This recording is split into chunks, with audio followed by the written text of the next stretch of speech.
priez pour nous pauvres pécheurs, maintenant et à l'heure de notre mort. Amen.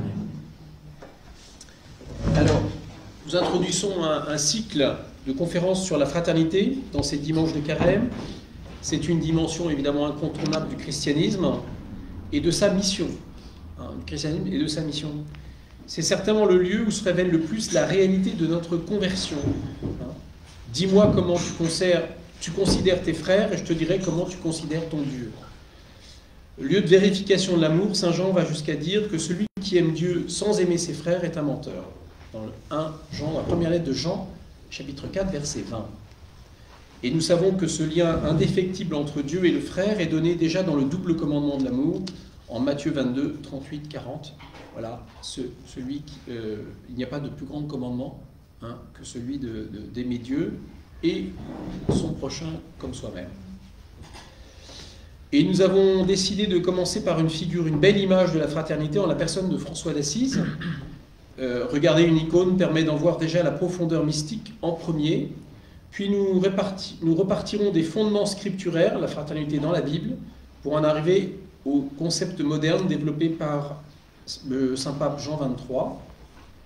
Nous verrons avec la figure de Saint Joseph comment entrer dans une fraternité avec Jésus et dans la doctrine sociale de l'Église avec nos frères en humanité. Donc je ne vais pas, évidemment, aujourd'hui, comme il y a eu l'encyclique Fratelli Tutti, c'est une exhortation apostolique, je crois. On en parlera par la suite, enfin d'autres en parleront. Moi, je vais me concentrer sur la fraternité selon François. Le but de toutes les conférences, bien sûr, c'est la conversion pour un plus grand amour de Dieu et du prochain, et puis les retombées immédiates pour nous, la paix du cœur. Bien sûr, dans la joie et la paix, c'est le fruit de la conversion. Alors, Saint François, un personnage incontournable, là encore, dans l'histoire de l'Église. Je considère qu'il y a avant et après. Aucun chrétien ne peut être chrétien de la même manière avant et après. On ne peut pas être un riche prélat au XVe siècle, pourtant il y en a, mais après Saint François, ça fait mal, quoi. Voilà. Et en même temps, il va être le père de toutes les spiritualités du XXe siècle. Du millénaire. Toutes les spiritualités qui viennent après lui, Saint Ignace va lire, quand il est blessé, les écrits de François, il va être enflammé. Sainte Marguerite Marie va avoir une vision de Saint François qui au tout départ, avant ses visions du cœur de Jésus, qui lui dira « je vais te conduire sur ce chemin ». François a une importance incroyable dans l'histoire de la chrétienté. Tous les saints, après lui, se réfèrent à lui. Et puis, il aura un impact énorme. Il a permis à des rois et des reines de se dépouiller de tous leurs biens pour la cause des plus pauvres. On va avoir des hospices, des hôpitaux qui se construisent, et la cause des pauvres apparaît. Donc il est tellement important qu'à la fin du XXe siècle, des organismes non chrétiens vont essayer de réfléchir à qui est l'homme du millénaire, et ils vont décrire François d'Assise. Et l'homme du millénaire, c'est François d'Assise. Entre 1000 et 2000. Alors, qu'appelle-t-on fraternité? Que veut-on désigner par là? Pour nous, chrétiens, oui. Ce qui fonde la fraternité, c'est la reconnaissance d'un seul Père, pour tous. Cette reconnaissance est au cœur de l'enseignement de Jésus, surtout le discours sur la montagne. Au centre du discours sur la montagne, on trouve le Notre Père. Prière qui récapitule tout ce que Jésus a dit au sujet du jugement des hommes, souvent altéré face au jugement de Dieu qui est amour et miséricorde. Donc si on relit tout le discours sur la montagne avec en tête, Jésus nous parle du Père et de la justice du Père, contraire à parfois la justice des pharisiens, eh bien on comprend mieux cet abandon que Jésus veut que nous ayons par rapport au Père. Pas simplement l'abandon au Père, que nous comprenions que nous sommes fils, nous aussi que nous devons traiter nos frères comme des frères et non comme des ennemis potentiels. Cette reconnaissance peut se faire à plusieurs niveaux. Reconnaissance de l'autre comme frère. D'abord, au niveau de la grâce de Dieu. Tous les baptisés sont devenus fils de Dieu et frères de Jésus par le baptême. C'est moi. Pardon. Quelqu'un est bloqué en bas? Évidemment, on ne peut plus ouvrir au moment.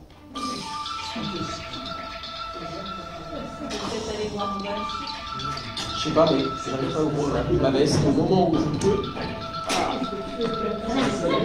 Les pompiers. Je vais en tout cas enlever la sirène. Non, aucun.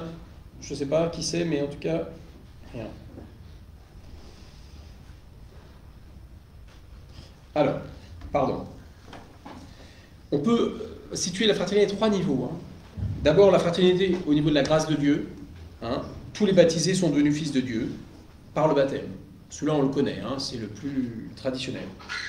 Mais aussi au niveau de la nature humaine. Nous partageons avec les autres la nature humaine, et comme le catéchisme nous dit que Dieu crée, au moment de notre conception, notre âme spirituelle, il est quand même le Père de tout homme, même si tout homme, à la naissance, en contractant le péché originel, eh bien, se coupe de Dieu.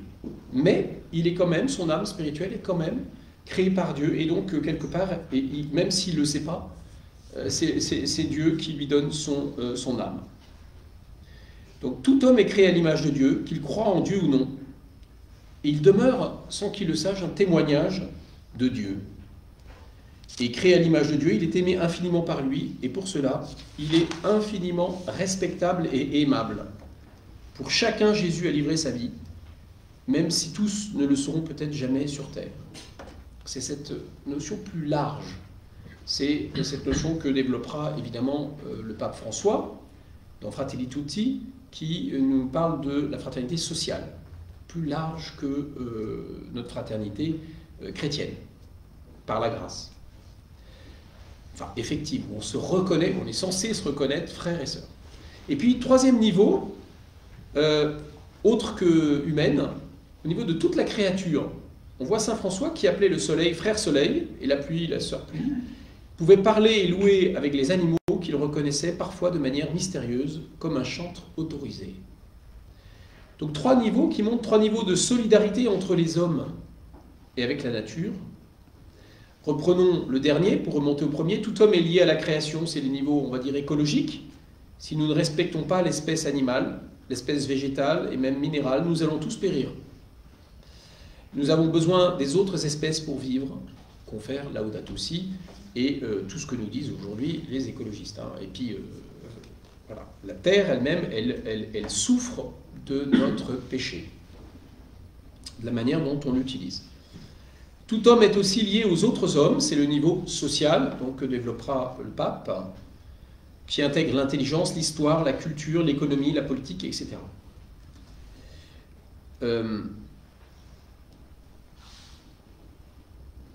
Tout homme croyant, enfin, est lié à tout autre croyant par la foi, c'est le niveau, on va dire, théologique, écologique, social et théologique, et spirituel.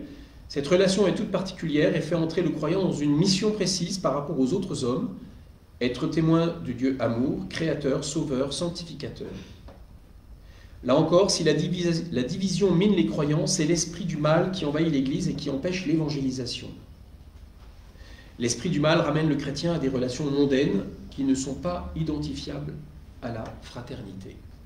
Et donc le chrétien, comme ne cesse de le dire le pape, doit quitter la mondanité, ça veut dire en fait la relation païenne, entre parenthèses, pour entrer dans une relation beaucoup plus forte aux autres, qui est une relation de charité.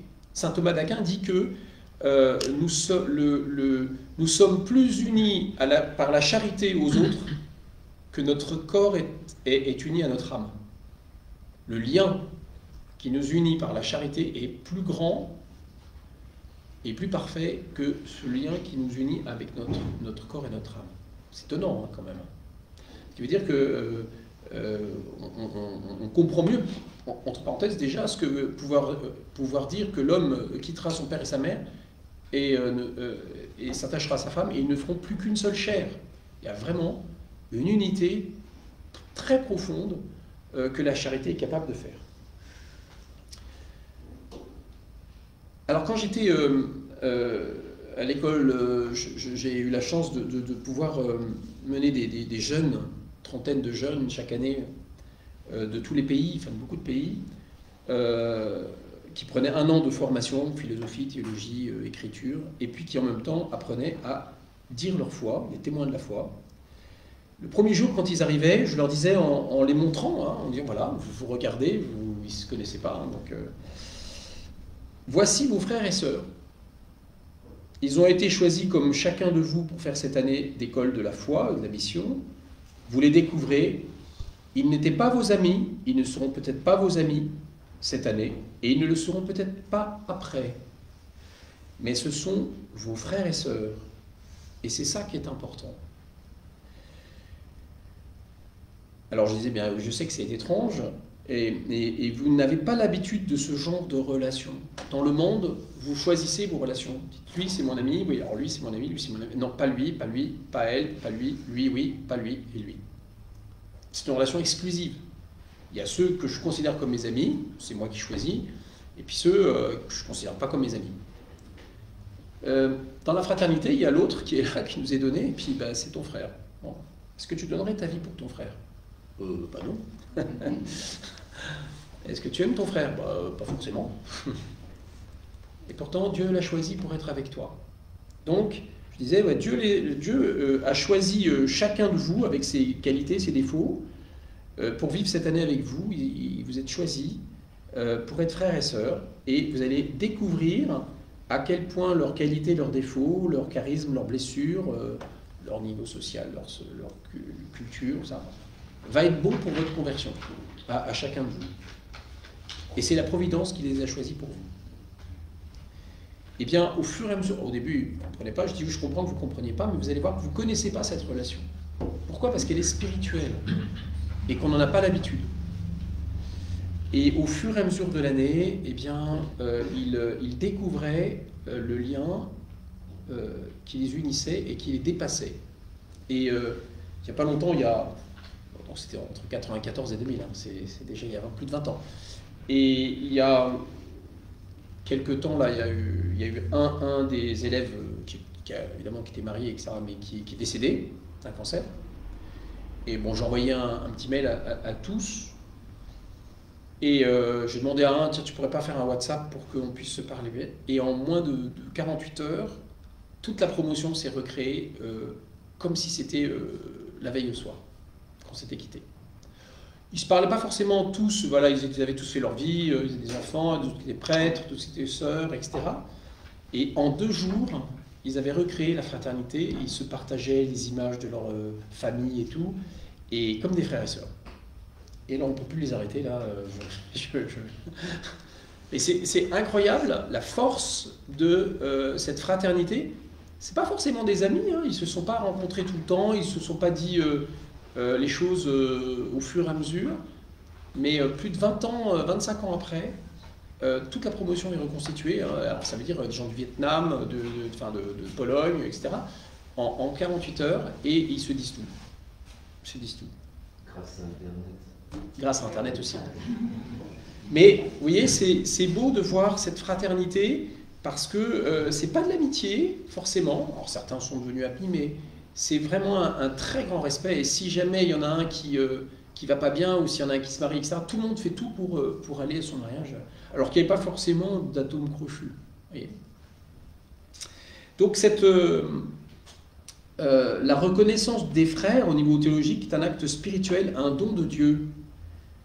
Pour les 2 autres niveaux, il est un acte de l'esprit raisonnable, et par cela, il est aussi spirituel. L'acte de l'esprit raisonnable, donc c'est-à-dire que même un non-croyant, il peut comprendre ce que veut dire le mot fraternité, même spirituellement d'une certaine manière, mais nous pouvons en faire l'expérience profonde. Et cette fraternité, elle dépasse largement l'amitié et toute... Ça ne veut pas dire que l'amitié n'est pas spirituelle non plus, hein, mais...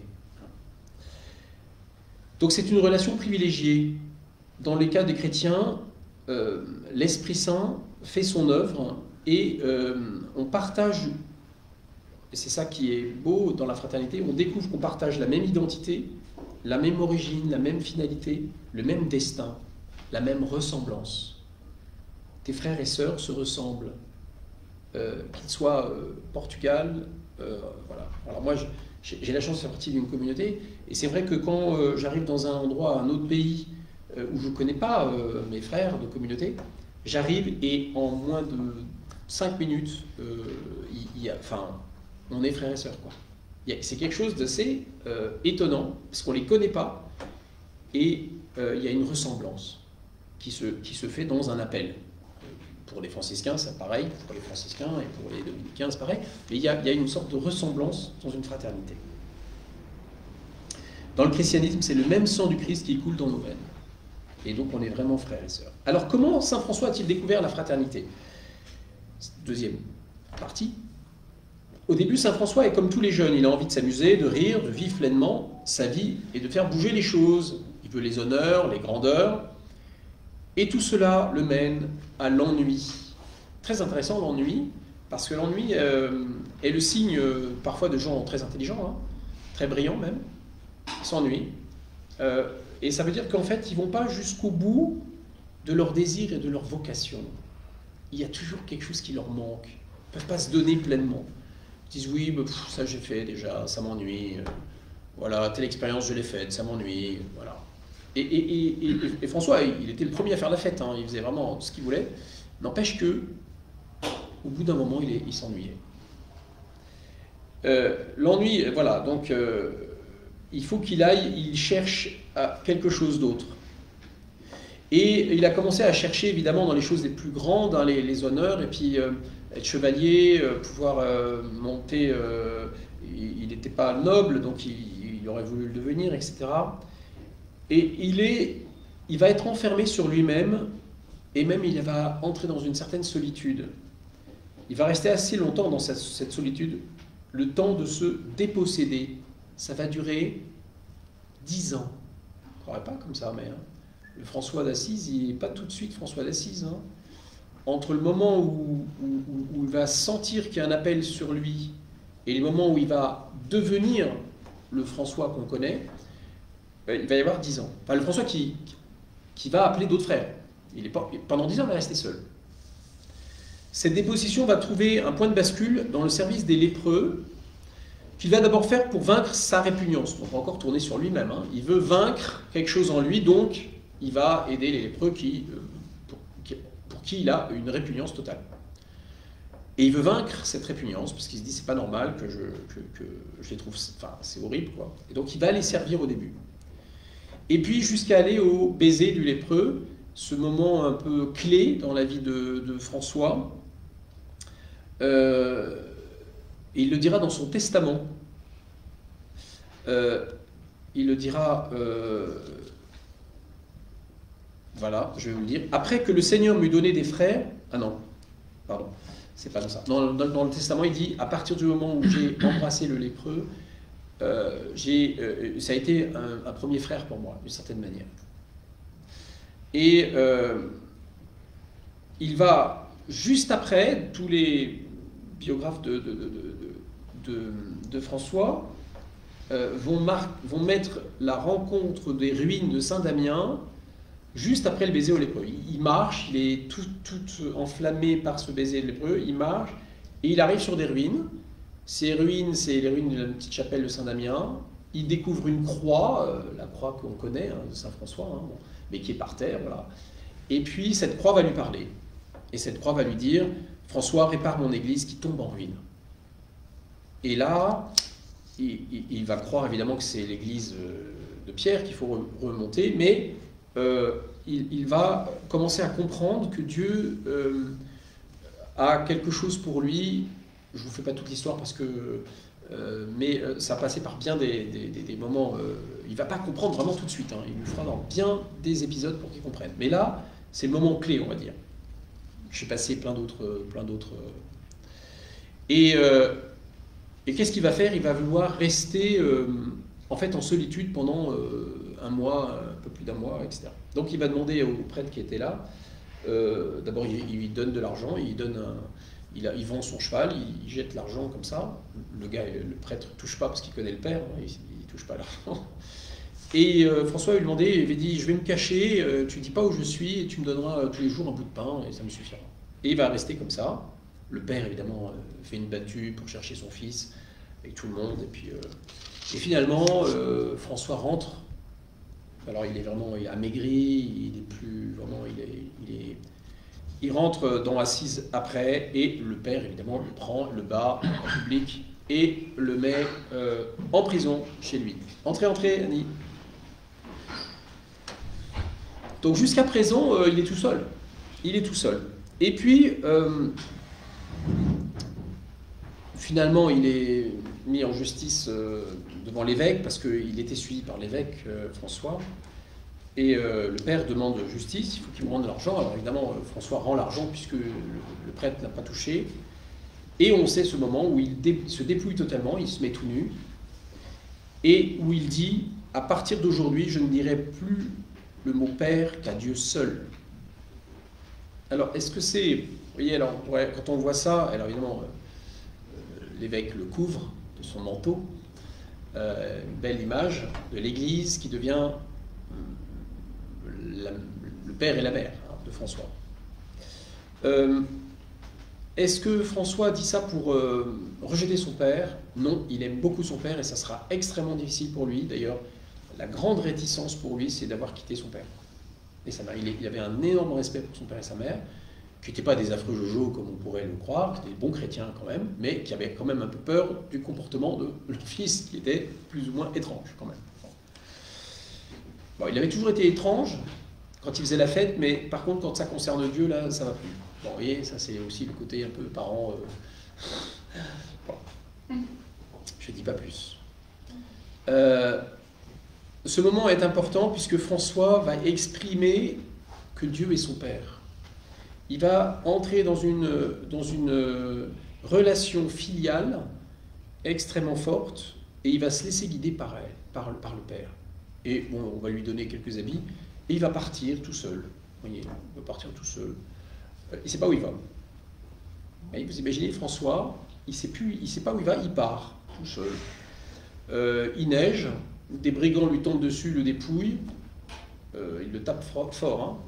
Et là, on sent qu'il aurait pu revenir en arrière, mais il éclate de rire et il continue. Vous voyez, donc dépouillement de ses parents, de sa ville, de tous ses amis, et il part tout seul, dépouillé, frappé, dépossédé du peu qu'il avait. Et il se retrouve dans un monastère des bénédictins où il va sortir les cochons, etc. Et ils vont le maltraiter parce qu'il va beaucoup travailler sans qu'on lui donne beaucoup d'argent. Ils demanderont pardon par la suite parce qu'il deviendra saint, alors il faudra quand même se ménager les prélats.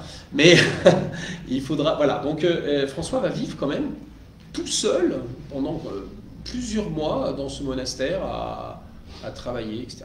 Et puis, il se rappelle sa mission, rebâtir l'église. Alors, il va rebâtir l'église. Et au moment où il quête pour avoir des pierres, pour acheter des pierres. La charité, hein, pour rebâtir les pierres, hein, pas pour manger, mais pour... Et il va y avoir un mystérieux personnage qui est en fait Clé. Il y a toujours un personnage derrière Clé qui va être Bernard, qui deviendra frère Bernard, un noble. C'est pas pareil que voilà, un fils de commerçant, c'est un noble qui a un château, etc. Et qui va fournir des pierres de plus en plus. Puis François va comprendre que c'est quand même frère Bernard qui lui en donne le maximum. Et puis frère Bernard l'accueille chez lui, etc. Il est frappé par il est impressionné par François. Et ils finiront par se retrouver sur le chantier. Frère Bernard va lui demander: est-ce que tu veux me prendre comme un de tes frères? Alors, François, vous voyez, c'est très tard. Il y a plus de 10 ans, hein, entre le moment où il découvre qu'il y a quelque chose à faire et le moment où il rencontre Bernard. Là, ils vont ouvrir 3 fois la Bible, et charisme de texte, hop, 3 fois. Et ils vont tomber 3 fois sur « Va, vends ce que tu as, donne-le aux pauvres, et viens, suis-moi ». Il dit « Voilà, c'est ça qu'il faut faire ». voyez, jusqu'à présent, François n'avait pas conçu la pauvreté, et ça. Là, dans cette parole qu'il va entendre, il va dire, ben, c'est ça qu'on doit vivre. Et c'est le premier moment de la règle, c'est la première parole qu'il cite dans sa règle. Tous ceux qui veulent venir nous suivre, nous devrons vivre ça. Et à partir de ce moment-là, ils vont vivre ensemble, mais vraiment ensemble. Tout, et l'autre se dépouille, vend ses biens, ils jettent l'argent partout dans Assise, ils sont tous fous. N'empêche que dans cette histoire de donner de l'argent un peu partout, là je jeter partout, François, tout le monde va commencer à le connaître. Enfin, tout le monde le connaissait déjà, mais ce qui va impressionner, c'est qu'un Bernard puisse suivre un François. Pas pareil, le niveau n'était pas le même. Bon. À partir de ce moment-là, il y a 10 autres frères qui vont très vite venir. Et à ce moment-là, eh bien, il va faire une toute petite règle et il va aller à Rome et le pape va dire, d'accord, tu peux continuer à vivre avec tes frères. Donc en fait, il reçoit la fraternité juste après avoir reçu Dieu comme Père. Vous voyez, ce lien entre la paternité et la fraternité, on va dire, presque ensemble, avec le lépreux, et puis ensuite la rencontre de Bernard.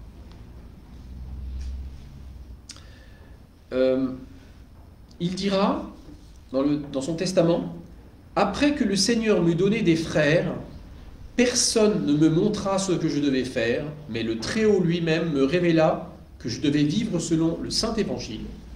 Alors je fis rédiger un texte en peu de mots bien simples, et le Seigneur Pape me l'approuva. » C'est intéressant, c'est qu'il a erré pendant 10 ans, hein, parce que je ne vais pas tout raconter, mais il a vraiment erré, il ne savait pas trop où aller.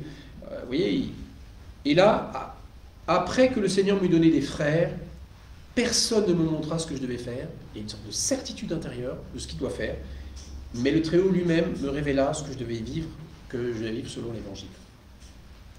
Donc les frères sont donnés, et le charisme de pasteur aussi lui est donné à ce moment-là, et une certaine certitude intérieure de la conduite personnelle à tenir.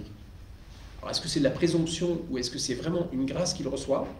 Je pense que c'est une grâce qu'il a reçue. Et les frères donnent en retour l'assurance que l'on n'a pas dans la solitude. Le fait d'être avec des frères donne une certaine assurance que l'on n'a pas si on... Alors, il va... Alors, la légende dit qu'il va dire, en fait, dans sa première règle, « Nous, on veut vivre l'Évangile. » À la lettre, quoi. Alors, la légende dit que le pape aurait dit « Mais c'est pas possible. » Et un serviteur du pape aurait dit Sa sainteté, vous êtes en train de dire qu'on ne peut pas vivre l'Évangile. Ah oui, pardon. Ben oui, on peut la vivre. Mais il y en a un qui dit je vais la vivre vraiment. Presque à la lettre. Peut-être un peu trop, mais bon, à la lettre. Et c'est vrai que on va voir parfois un Saint François excentrique, on va dire, enfin extrêmement, pas excentrique, mais excessif, merci. Excessif. Et quand on lui dira, mais est-ce que vous n'êtes pas même trop excessif? Et il dira, si moi si je suis excessif, les autres rechercheront la perfection. Si je recherche la perfection, ils rechercheront tout simplement à être pratiquants. Et si je voilà, donc c'est-à-dire qu'il a compris que si lui il monte pas le niveau, les autres ne le monteront pas non plus. Et ce niveau-là, c'est pas un niveau dans la grandeur, hein. C'est un niveau dans la petitesse, hein, dans la pauvreté, dans le dépouillement. Alors, dans la règle, c'est intéressant de voir les principes qu'il donne dans sa règle, parce que qui concernent la fraternité. Sur aucun homme, mais surtout sur aucun frère, nul frère ne se prévaudra jamais d'aucun pouvoir de domination. Et quel que soit le poste qu'on a, nul ne dira... ne pourra dire je suis plus grand que toi, hein, rappelle-toi que moi je suis ton supérieur ou je sais pas quoi. Jamais, aucun homme d'abord il dit, hein. Donc même les non-croyants, enfin, tous, mais surtout aucun frère, nul frère ne se prévaudra jamais d'aucun pouvoir de domination. Donc il a compris que dans la fraternité il y a une égalité on est tous fils de Dieu, et que si on a des charismes différents, il y en a un qui peut-être un charisme plus d'autorité, très bien, mais il va être le responsable, ça ne veut pas dire pour autant qu'il est supérieur. Vous voyez? Ça ne veut pas dire pour autant qu'il est supérieur. Il ne doit jamais montrer, ni même penser qu'il est supérieur et qu'il a une domination sur les autres. Et donc c'est universel. Un autre principe qui dit « Tous les frères, les ministres et serviteurs, comme les autres, auront soin de ne jamais se troubler ni s'irriter à cause du péché ou du mauvais exemple d'autrui, car le démon, par le péché d'un seul, cherche à en ravager beaucoup. Que de leur mieux, au contraire, les frères viennent en aide spirituellement aux coupables, car ce ne sont pas les bien portants qui ont besoin du médecin, mais les malades. » Il montre bien que le piège du démon, qui veut que nous sautions à pieds joints sur les faiblesses des autres, afin de nous élever, nous entraîne dans la critique, la division et la destruction, finalement. Il saisit bien cela, et que le frère, s'il pêche ou s'il fait le mauvais exemple, il est surtout quelqu'un à aider plutôt qu'à condamner. Si je le condamne, c'est qu'en fait je veux me grandir moi-même, je veux avoir une domination sur lui pour le juger. Un autre moment, je supplie donc dans l'amour qu'est Dieu, tous mes frères, ceux qui prêchent, ceux qui prient, ceux qui travaillent manuellement, clercs et laïcs, de s'appliquer à l'humilité en tout, de ne pas se glorifier, se réjouir, s'enorgueillir intérieurement des bonnes paroles et bonnes actions, ni même d'aucun bien que Dieu dit, fait ou accomplit parfois en eux ou par eux. Selon la parole du Seigneur, ne vous réjouissez pas de ce que les esprits mauvais vous sont soumis. En gros, il faut aussi se déposséder de tout, et surtout des œuvres de Dieu bien faites. Si à travers moi, mes paroles ou mes actions, Dieu a pu faire du bien aux autres, c'est pas mon problème. C'est un fruit de Dieu. Moi, je ne suis qu'un instrument pour le donner. Donc, ne jamais s'enorgueillir, se glorifier, se réjouir même, se réjouir. Enfin, il faut être dans l'indifférence totale, voilà, quand on a fait du bien, et que même c'est Dieu qui l'a fait à travers nous. Voilà, ça ne nous appartient pas, donc... Frères, gardons-nous de la sagesse, entre parenthèses, c'est la même chose, mais là il ne le met pas, si ayant prêché, les gens ne se convertissent pas. Enfin, quelque part, c'est quand même Dieu qui travaille derrière. Autre principe, frères, gardons-nous de la sagesse de ce monde et de la prudence égoïste, car celui qui est esclave de ses tendances égoïstes met beaucoup de volonté et d'application à tenir des discours, mais beaucoup moins à passer aux actes. Et il y a toujours chez saint François le fait de ce que tu dis, tu le fais, ce que tu fais, tu le dis. Vous voyez? Alors, essayons de décrire maintenant la fraternité telle qu'elle a été vécue entre les frères de François. Parce que là, on a dit les règles. Maintenant, on va dire qu'est-ce qui s'est passé.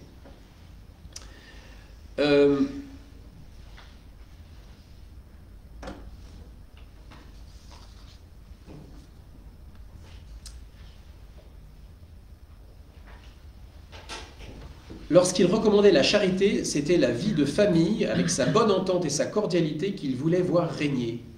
Je cite les biographes, hein, là, Celano, 1, 2, et puis parfois, je ne vais pas tout dire les références, mais voilà. Je veux, disait-il, que mes frères se montrent tous fils d'une même mère, on parle de l'Église hein, ou de la communauté, si l'un demande une tunique, une corde ou n'importe quoi, que l'autre la lui donne généreusement.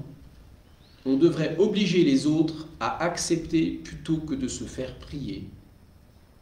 On devrait obliger les autres à accepter plutôt que de se faire prier. Saint François voulut que sa communauté s'appelle Ordre des Frères Mineurs, car il voulait qu'ils soient soumis à tous, cherchant la dernière place et l'emploi méprisé. De quelle ardente charité brûlaient ces nouveaux disciples du Christ? quel amour de la vie en fraternité.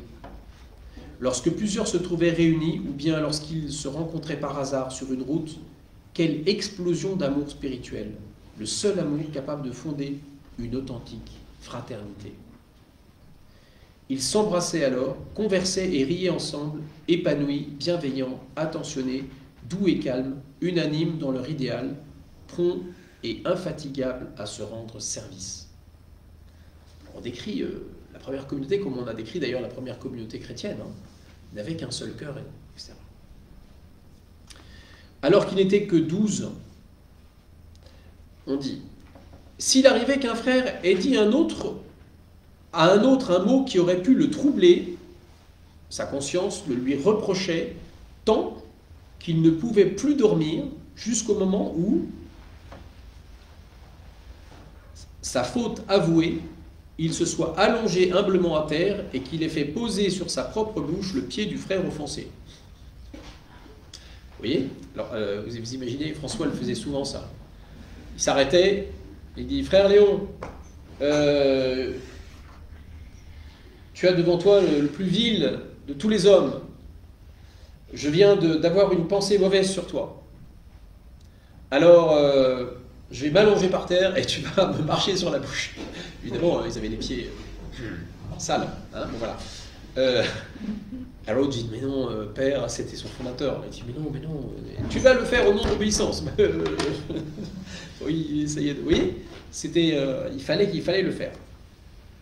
Parfois, ce dernier refusait de le faire. L'autre, alors, s'il était prélat, ordonnait à l'offensé de lui marcher sur la bouche. S'il était sujet, il le faisait ordonner par un prélat. C'est de cette manière qu'il s'efforçait d'éloigner d'eux toute rancune, toute méchanceté, et de garder toujours entre eux une amitié parfaite. Là, on parle d'amitié, mais donc dans l'usage spirituel. La grâce de Jésus-Christ les devançait et les aidait, tandis qu'ils s'efforçaient dans la mesure du possible d'opposer à chaque vice la vertu correspondante.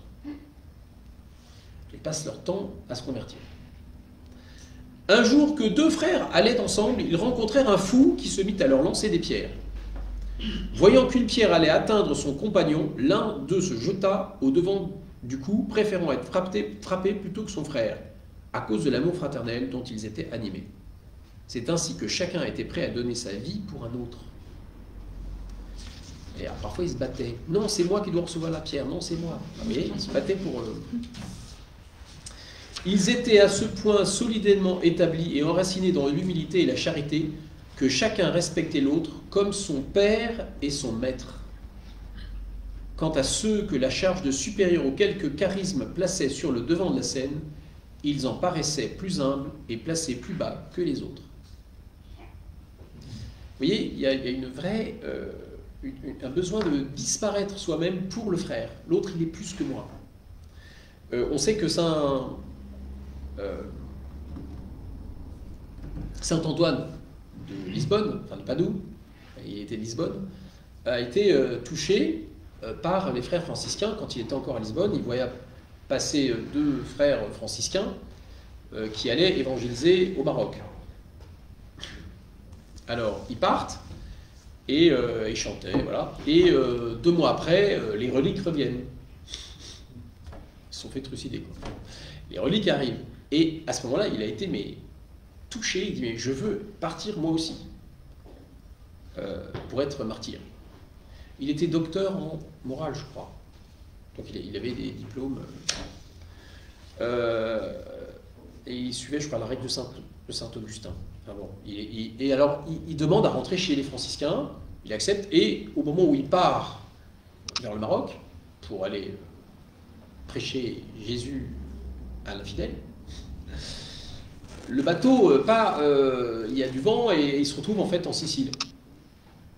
Et là, bon, il ne peut pas repartir, surtout que le bateau est dans un état, donc il se dit, bon ben, je vais attendre là, et je vais attendre le chapitre général, et en fait, il va vivre avec des frères, et des petites communautés de 10-12, là, voilà, et tous les jours, il fera la vaisselle. Ça va durer quelques années, hein. Je sais plus combien, 15 ou 20 ans, je ne sais plus combien. Et, bon, il fait la vaisselle, il est là, personne ne lui demande rien. Et puis un jour, il y a il y a quelqu'un qui meurt, on demande au supérieur des franciscains là, de faire, vous savez, faire un discours et puis de prêcher. Bon, il tombe malade, et puis finalement, en dépit, on lui demande à lui. Puis là, il parle, et là, tout à coup, tout le monde se dit, mais d'où il sort? Ses propres frères. Comment il parle? Où il a appris tout ça? Alors on lui pose des questions. Et puis là, il dit, oh, ben, j'ai fait des études. Ah bon, mais quoi? Ben voilà. Puis en fait, il était docteur, vous voyez. En toutes ces années, personne n'a su qu'il était, voilà, qu'il était. Donc il a vraiment. Alors évidemment, après, sa réputation va tout à coup grandir. D'ailleurs, il n'en avait pas forcément envie, lui. Hein. Il était content quand il était rien. Vous voyez? Mais il faut quand même le faire, je pense. Parce que quand on est un intellectuel, on aime bien. Bon, mais eh ben, rien. Personne n'a su qu'il était voilà, docteur. Voilà, c'est un exemple vraiment de vie franciscaine. Alors, un principe de vie. Je vais terminer.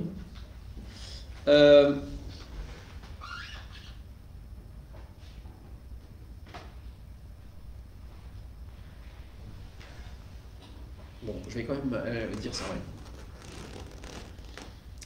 Chacun n'ayant que mépris pour les choses de la terre, et personne n'aimant son frère d'un amour égoïste, toute leur puissance d'affection était versée au trésor commun, et ils cherchaient à se donner eux-mêmes pour venir en aide indistinctement aux besoins de tous. Ils désiraient se revoir, ils avaient plaisir à se retrouver, la séparation leur était pénible et douloureux l'éloignement.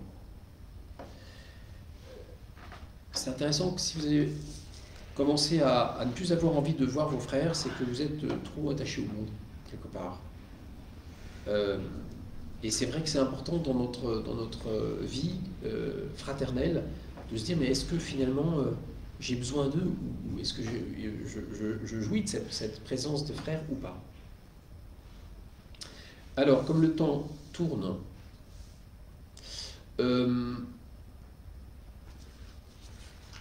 surtout une chose qui est importante pour lui, c'est de ne pas critiquer.